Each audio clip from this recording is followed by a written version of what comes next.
नमस्कार, कंज्यूमर अड्डा में आपका स्वागत है। आपके साथ मैं हूं विपिन भट्ट और आज हम एक ऐसे टॉपिक पे बात कर रहे हैं जिसका आपके साथ, आपकी फैमिली के साथ सीधा सरोकार है और ये है घटता प्यार और उसके पीछे फोन जिम्मेदार। और ये प्यार किन के बीच में घट रहा है, ये शायद आप समझ गए होंगे तस्वीरें देख के कि ये प्यार माता पिता और बच्चों के बीच में घट रहा है। और आ कौन रहा है बीच में? वो आ रहा है आपका मोबाइल फोन।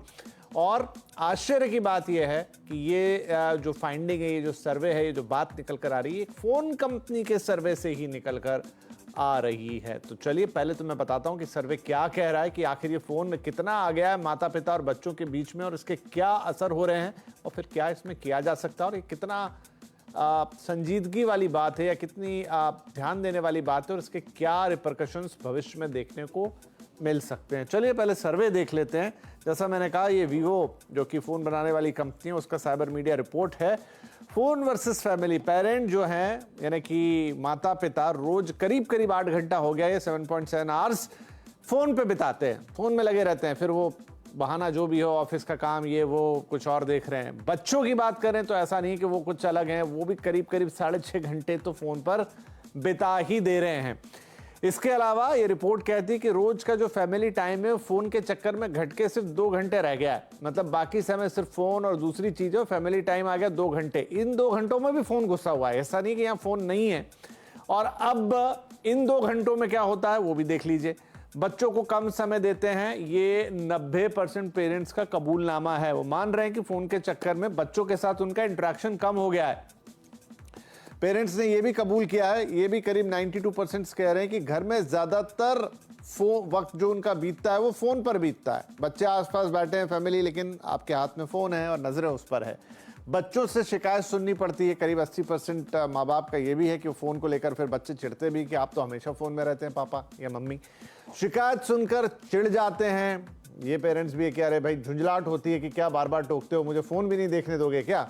और अपने व्यवहार पर पछताते हैं। ऐसे भी हैं 93% की, जब वो शायद फ़ोन फाइनली थक जाते होंगे, फ़ोन से सोने जाते होंगे तो लगता होगा गलत कर दिया। और बच्चों की मेंटल हेल्थ की चिंता है 94% पेरेंट्स को, लेकिन क्या करें, फ़ोन है कि छूटता नहीं। तो ऐसे कई और इंटरेस्टिंग फैक्ट इस सर्वे में निकल कर सामने आए। लेकिन शायद समस्या हम सब समझ गए या जानते भी हैं, लेकिन दिक्कत ये कि जान के भी या तो अनजान बनते हैं। हमको लगता है कि क्या ही है इसमें, नहीं, इसके बड़े बड़े साइड इफेक्ट्स हो सकते हैं। तो चलिए चर्चा की शुरुआत करते हैं। हमारे साथ है फीलिंग माइंड्स की साइकोलॉजिस्ट डॉक्टर चीनू अग्रवाल, कार्यक्रम में शामिल हो रहे हैं इंद्रप्रस्थ अपोलो हॉस्पिटल में consultant secretary doctor Shailesh Jha और मैक्स सुपर स्पेशलिटी हॉस्पिटल में मेंटल हेल्थ डिपार्टमेंट के डायरेक्टर डॉक्टर समीर मल्होत्रा।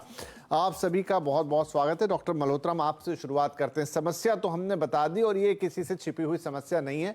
बच्चे हों बड़े हों सब फोन के शिकार बन चुके हैं।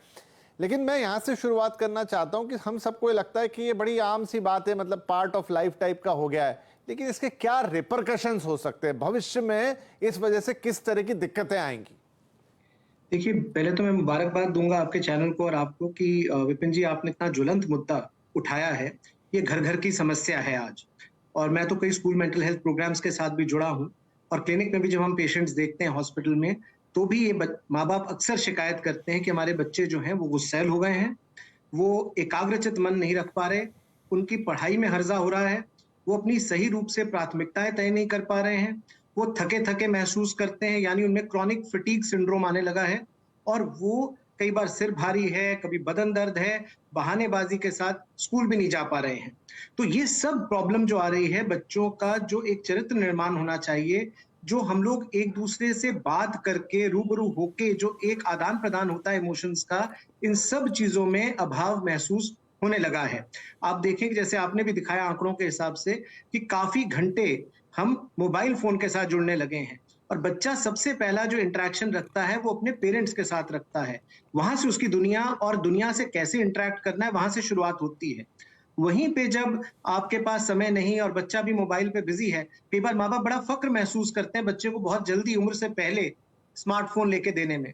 तो उसके चलते ये एक एंटरटेनमेंट का सोर्स बन गया है, जिसके चलते बच्चा प्रॉपर तरीके से फोकस्ड नहीं रह पाता है, इंटरैक्शंस में अभाव आने लगता है, वोकैबुलरी में अभाव आने लगा है। बच्चे कई बार स्कूल जाके सो जाते हैं क्योंकि रात को वो समय पे सोते नहीं हैं, उनके हाथ में मोबाइल होता है। कई बार वो इंटरनेट गेमिंग में जुड़ जाते हैं मोबाइल के माध्यम से और रात रात भर जगते हैं। तो एक प्रकार का जिसको कहते हैं एडिक्शन हमें देखने को मिल रहा है। और इसमें अगर आप देखें गाइडलाइंस भी जो दुनिया भर में हैं, वो कहते हैं कि शुरुआती दौर पे तो बच्चे के हाथ में फोन या स्क्रीन टाइम होना ही नहीं चाहिए ज्यादा। और जैसे जैसे बच्चा बड़ा होता है तब भी आप स्क्रीन टाइम जो है, जिसमें टेलीविजन स्क्रीन का टाइम भी है, मोबाइल स्क्रीन का टाइम भी है, सब मिला जुला के 2-3 घंटे से ऊपर कतई नहीं होना चाहिए। जी बिल्कुल। डॉक्टर शैलेश, तो ये बच्चों की भी बात हो गई, लेकिन रिपोर्ट और फोकस करती है कि माता पिता, हो सकता है कि अब इसमें दो कैटेगरी है, इसमें दोनों की बात है। बच्चों के हाथ में फोन है, वो भी 6.5 घंटे बिता रहे हैं, बड़ों के हाथ में फोन है, वो तो बस करीब करीब 8 घंटे बिता रहे हैं। कई बार बच्चा छोटा होता है, शायद वो खुद से उतना समझे ना समझे, लेकिन बच्चा साइड में बैठा है, लेकिन पेरेंट्स जो है वो मोबाइल चला रहे हैं। इससे बच्चे की साइकी पे क्या असर पड़ता है? और डेफिनेटली बच्चा तो फिर जो पेरेंट्स को करता हुआ देखेगा वही सीखेगा। जी, धन्यवाद इस प्लेटफॉर्म के लिए जिसमें हम इसके बारे में चर्चा कर रहे हैं। मेरा मानना है कि बच्चों के लिए उसके माता पिता एक रोल मॉडल होते हैं। और कितनी कितनी बार होता है कि हम बच्चों की कुछ आदतों पे सवाल तो करते हैं, बट हम इस पे ध्यान नहीं देते कि वो आदतें आ कहाँ से रही हैं। तो उसमें बहुत जरूरी है इस बात को समझना कि अगर बच्चे किसी एक्टिविटी में ओवर इंगेज्ड हो रहे हैं, तो कहीं ना कहीं एक रिट्रोस्पेक्शन, एक खुद में अपने तौर तरीकों को एक बार आंकना कि कहाँ हम गलत हैं, जहां से वो बच्चे इस तरह की ट्रेनिंग ले रहे हैं। सो मेरा मानना है कि इस बात को झुठलाया नहीं जा सकता कि हमारी जिंदगी आज की डेट में इंटरनेट, फोन एंड मीडियाज पे बहुत ज्यादा निर्भर करती है। लेकिन इसका एक संयम खुद में रखना बहुत जरूरी है, क्योंकि कहीं ना कहीं हम ही वो आदतें एनकरेज कर देते हैं अननोइंगली।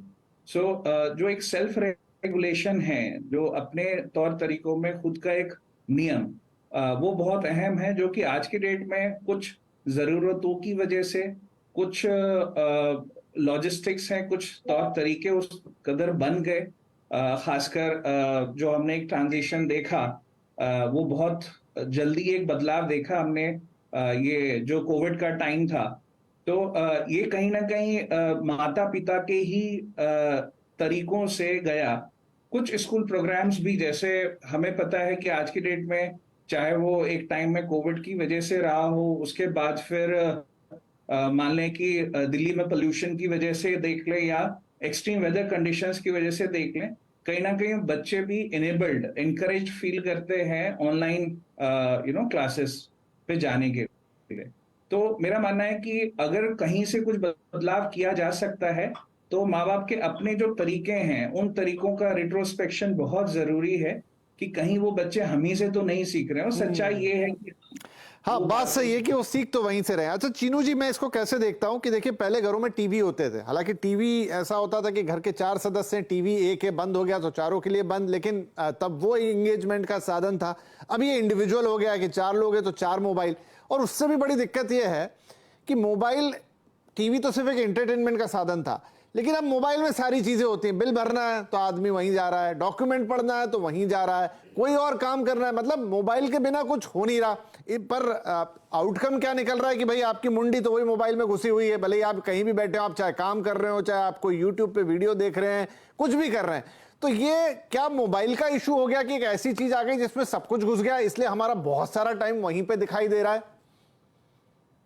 हाँ, ये तो बात है ही विपिन जी कि बहुत सारी चीजें मोबाइल में ही आ गई, पूरी दुनिया ही हमारी मोबाइल में घुस गई है।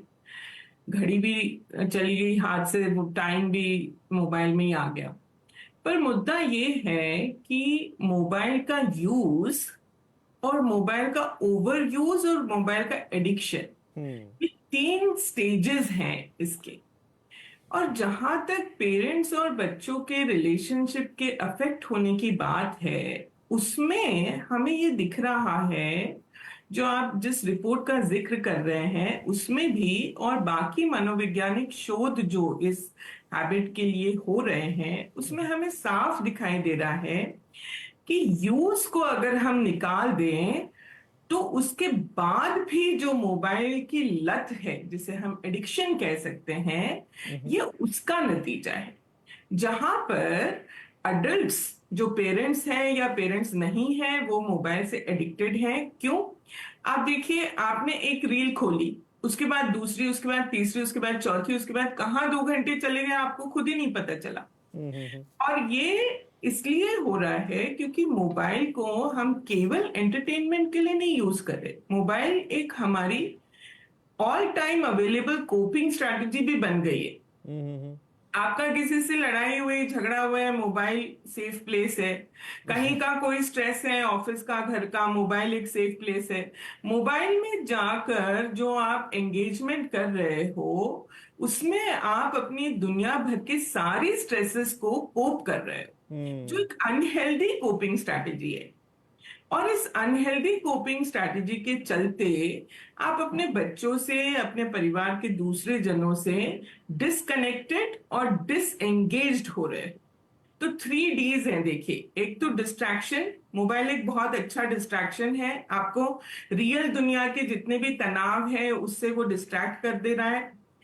दूसरा, आप इसकी वजह से पूरी तरह से अपने आसपास से डिस्कनेक्ट हो जा रहे हो, और जहां पर आपको क्वालिटी एंगेजमेंट करना चाहिए था, मुझे तो सर्वे में जो 2 घंटे दिखा रहे हैं वो भी बहुत ज्यादा दिख रहा है। मुझे नहीं लग रहा है कि दो उतना भी घंटे होता है। दो नहीं, आप घंटे सही कह रही हैं मैम, बड़ा अच्छा आपने एक्सप्लेन किया। लेकिन अब मुद्दा ये है कि किया क्या जाए। ये लत भी बन गई, जरूरत भी बन गई, और ये आपने जैसा कहा कि आपको एक थोड़ा सा जब आप स्ट्रेस में होते हो तो स्ट्रेस रिलीवर भी बन गया।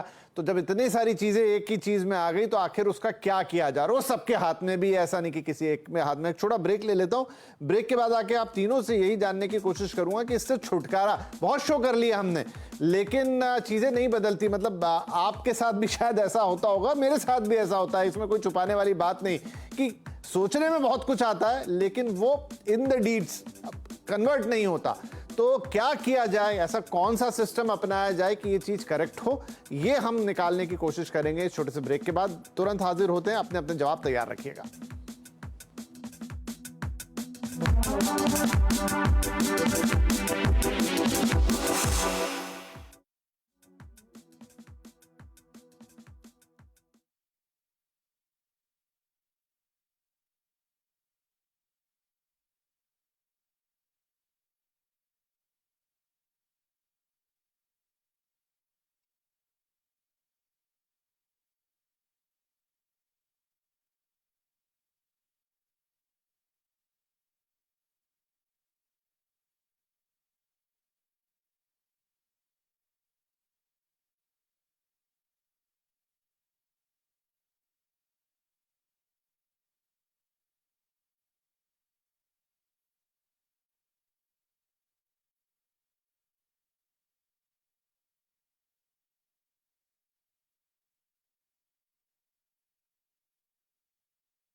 Welcome back. घटता प्यार और उसके पीछे आपका फोन जिम्मेदार। जी हाँ, एक रिपोर्ट है जो कि वीवो की तरफ से है और फोन बनाने वाली कंपनी जो कह रही है कि माता पिता और बच्चों के बीच में जो है दूरियां बढ़ रही हैं क्योंकि फोन बीच में आ गया है।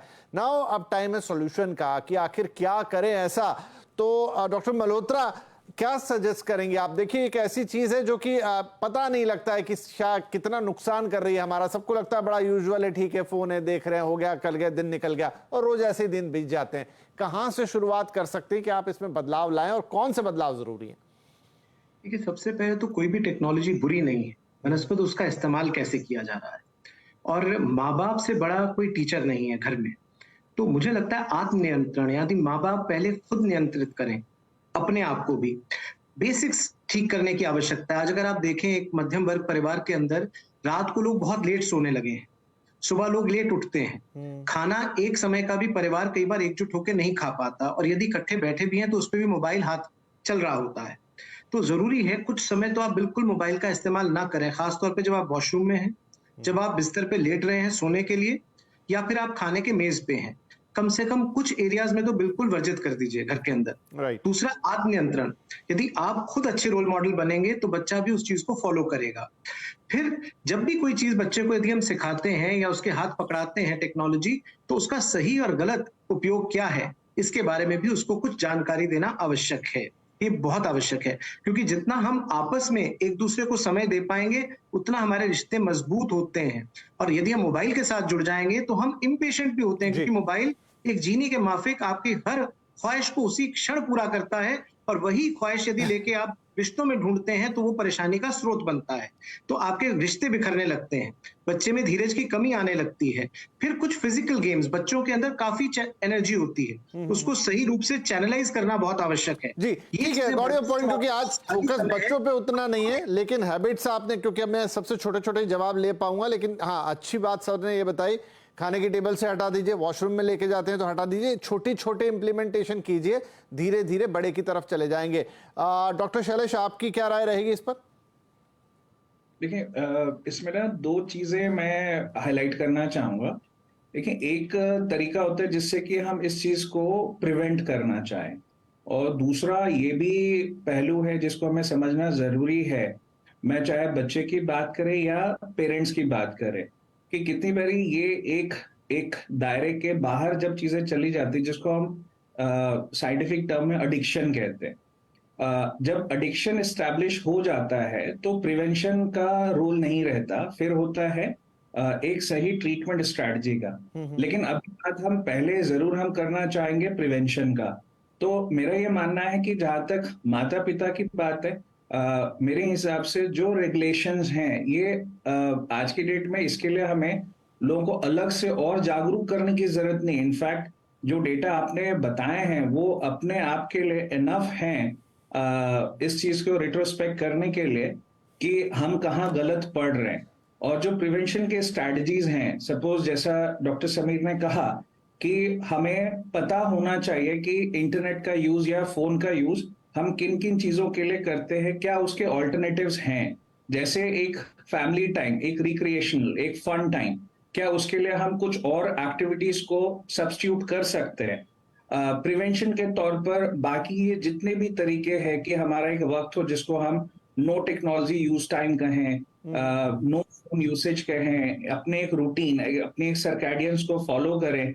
लेकिन अगर एक दायरे के बाहर, मैं पेरेंट्स की भी बात कर रहा हूं, अगर लग रहा है कि वो सब चीजें नहीं चाह के भी नहीं बदली जा पा रही हैं, तो कहीं ना कहीं एक थ्रेशोल्ड के ऊपर चीजें जा चुकी है, हो सकता है कि वो एक एडिक्शन के लेवल पे आ चुका हो, वहां पे जरूर इसके लिए आगे बढ़े। और जो एक्सपर्ट हैं, जैसे हम मेंटल हेल्थ एक्सपर्ट हैं, उनके पास पहुंचे।